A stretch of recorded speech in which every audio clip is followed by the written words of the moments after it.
Brasil e Haiti se enfrentam pela segunda rodada na Copa do Mundo de 2026, sendo agora o quarto jogo entre esses países na história. O Brasil tendo vencido todos os jogos, o primeiro sendo em 1974, o Brasil ganhando por 4-0, o segundo sendo em 2004, o Brasil ganhando por 6-0, e o terceiro confronto sendo em 2016, o único jogo oficial, dos dois jogos sendo amistosos, com o Brasil vencendo por 7-1. Sim, 7-1 foi a favor da seleção brasileira dessa vez. E bom, o que dá pra dizer desse confronto antes de falar do jogo, das seleções atuais em si, é o amplo favoritismo da seleção brasileira, que o Brasil tendo marcado 17 gols no Haiti, o Haiti tendo marcado somente um. Os atletas do confronto pelo lado do Brasil são Ronaldinho Gaúcho e Felipe Coutinho, ambos com os três gols cada. E pelo lado do Haiti é o James Marsden, o único jogador haitiano que marcou gol na seleção brasileira. E a seleção do Haiti e do Brasil tem uma história muito bonita que eu gostaria de comentar. Que o jogo de 2004, que foi o 6-1 para o Brasil, foi um amistoso diplomático por conta da guerra civil que estava ocorrendo no Haiti, que o Exército Brasileiro, a ONU e a CBF se uniram para tentar fazer fazer essa iniciativa para que tentasse pelo menos cessar fogo no país, e deu certo. Durante 24 horas ocorreu isso, e um dos slogans que tinham pra esse jogo era doe uma arma pra ver os campeões mundiais. E realmente é isso, você tinha que doar armas de fogo pra você conseguir ver os principais jogadores da seleção brasileira que foram com força máxima. Ronaldinho, Ronaldo Fenômeno, todos eles jogaram. E falando nos dois, ambos depois do jogo passearam de tanques lá pela cidade. Realmente parece inacreditável, mas ocorreu. E bom, sobre a seleção haitiana, de falar da seleção brasileira, é uma seleção que conseguiu jogar bem no primeiro jogo, demonstrando bastante fisicalidade contra a Escócia. Todo mundo achou que seria um 5-6-0 para a Escócia. E essa Copa vem tendo bastante disso. As seleções vêm demonstrando bastante resiliência e bastante determinação, porque mesmo que você não esteja numa posição tão boa, os jogadores não estejam tão conhecidos, as seleções vêm demonstrando cada vez mais força. O Brasil é o sexto no ranking FIFA, o Haiti é o número 84, mas mesmo assim a gente não pode chegar e dizer que vai ser um confronto fácil. O Brasil pode até vencer por um placar elástico, como foi dado historicamente vem ocorrendo, mas no jogo fácil a seleção haitiana demonstra que não vai ser. Um dos destaques, os principais destaques do jogo do jogadores do Haiti, que eu gostaria de comentar são o Placide, que é um jogador histórico do Haiti, sendo o goleiro da seleção atual, sendo um bom goleiro, fez um bom jogo contra a Escócia também no jogo anterior. O AD e o Arcos, AD jogador da LDU, talvez quem torce pro Palmeiras lembre dele, que ele fez um excelente jogo contra o Palmeiras. Uma estatística interessante no jogo que a LDU venceu por 3-0 antes de ser eliminado pelo Palmeiras, ele ganhou todos os árbitros, ele participou de 9 confrontos pela bola e ganhou todos. Então, um zagueiro bem forte fisicamente.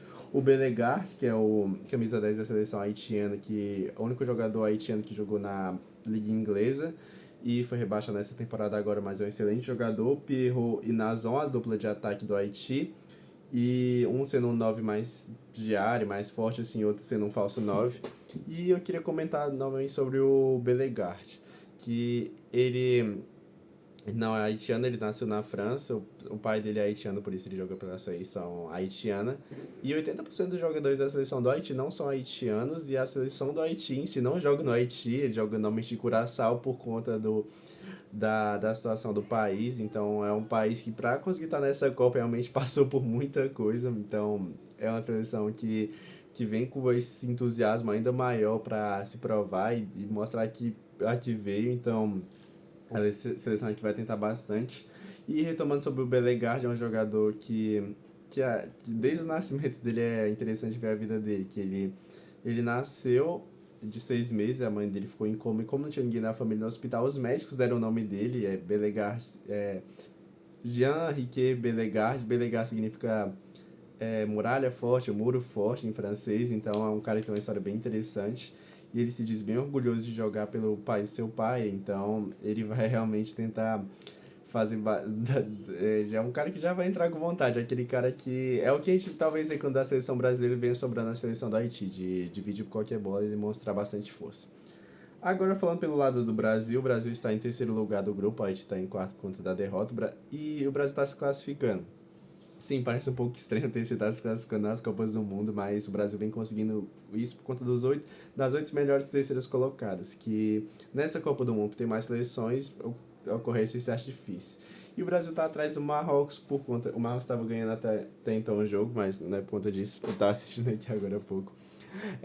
O Brasil tava atrás do Marrocos, né? Retomando, por conta do empate, atrás por conta da regra do fair play, que é o Brasil tomou dois cartões amarelos com o Casemiro e o Ibanez e por isso estava atrás no confronto.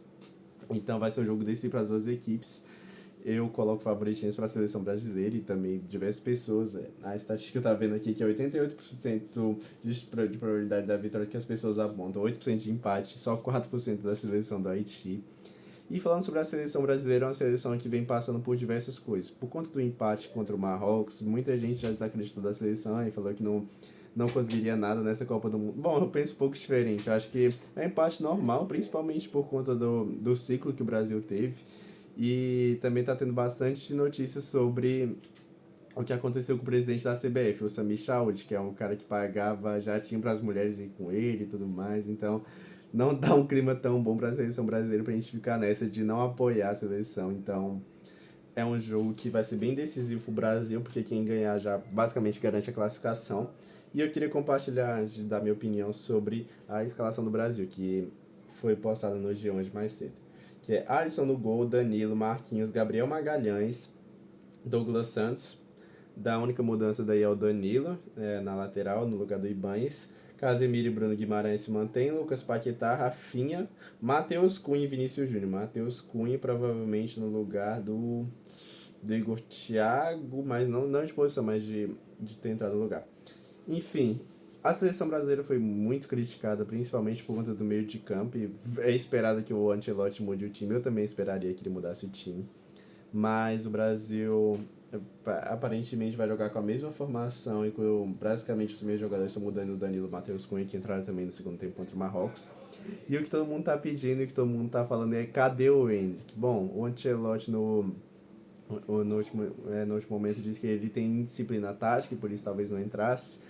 E bom, acho que isso é uma besteira, velho. Não importa essa questão assim. Obviamente, taticamente importa, mas, poxa, é um cara decisivo, é um cara que tem estrela, é um cara que todo mundo quer ver. Tipo, basicamente a gente liga a televisão e vê os mesmos caras algum mês. Você vê o Casemiro, você vê o Marquinhos, você vê o Alisson. Não que não seja um bom jogador, não tô dizendo isso no momento. Mas você fica, poxa, velho, esse cara de novo, ele já teve a chance dele. Dá a chance pra quem é novo, então. Eu queria compartilhar aqui minha escalação da seleção brasileira que eu gostaria que fosse. Eu gostaria que jogasse num 4-4-4-2-2-2. Pra quem não entende muito de tática, eu tenho que colocar aqui, ó. 4-2-2-2. E esses números que todo mundo fala, que um 3-5-2, 4-3-3, pra quem nunca entendeu muito bem, é a posição dos jogadores. São 10 na linha, né? E o goleiro, 11 no total. E o treinador pode colocar, pode ser 3 na defesa, 5 na defesa, 6 na defesa, vai depender do jogo. Eu gostaria que fosse 4, 2 no meio de campo, 2 mais meias e 2 atacantes. Eu escalaria o Brasil com Alisson no gol, mesmo não sendo meu goleiro favorito, eu acho que dos que foram convocados é o melhor. Danilo também acho que eu iria com o mesmo sistema defensivo, só que eu tiraria o Casemiro pelo péssimo jogo que ele fez. Poxa, um cara que eu gosto dele, eu gosto do jogador, mas fez um péssimo jogo. Danilo, eu iria com o Danilo do Botafogo no lugar dele. Não, na verdade não. Eu iria com o Fabinho, que foi o que entrou no segundo tempo contra o Marrocos. E no lugar do Bruno Guimarães aí sim eu iria com o Danilo, perdão pelo erro.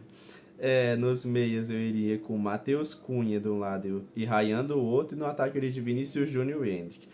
Tudo bem, o Vinícius não é atacante, então poderia ser o Ryan, assim, ou Luiz Henrique, Ryan, Vinícius, Ryan, Endrick e Luiz Henrique, algo assim. Porque, velho, a gente quer ver jogadores novos, a gente quer ver uma mudança na seleção brasileira, porque se ficar a mesma coisa, todo mundo viu o mesmo jogo, todo mundo tem o mesmo olhar, só parece que o Ancelotti não viu, que não deu certo do jeito que tava.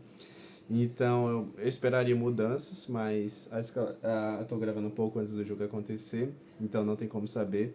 Mas eu imagino que mesmo que ele vá com essa formação que foi divulgada hoje mais cedo, vai ser um jogo tranquilo pro Brasil. Assim, tranquilo no sentido de não vai ser tão atacado quanto foi o começo contra o Marrocos. E se fosse para colocar um placar, se fosse para ser mais realista, sem exagerar tanto, eu diria 2-0. Acho que o Brasil vai fazer 2-0. Acho que vai ser um jogo mais nesse sentido do Brasil dominar certas ações e o Haiti tentar fazer jogadas mais de contra-ataque. Tem que tomar cuidado com isso também. A seleção haitiana é bem forte no contra-ataque, bem forte fisicamente. Conseguiu a vaga na Copa do Mundo muito por conta disso. Mas E colocando o palpite mais torcedor, mais afobado, eu colocaria um 4-0 pra todo mundo pegar gosto pela seleção, pra todo mundo voltar até aquele ânimo. Que, poxa, tem gente que já pintou a rua, tem gente que se reúne com família, amigo, só pra ver a Copa do Mundo, só vai acontecer em 2030, então tem que ser esse ano, tem que ser desse jeito, tem que ser o X. É isso, muito obrigado por quem viu até aqui. E é isso, vamos Brasil!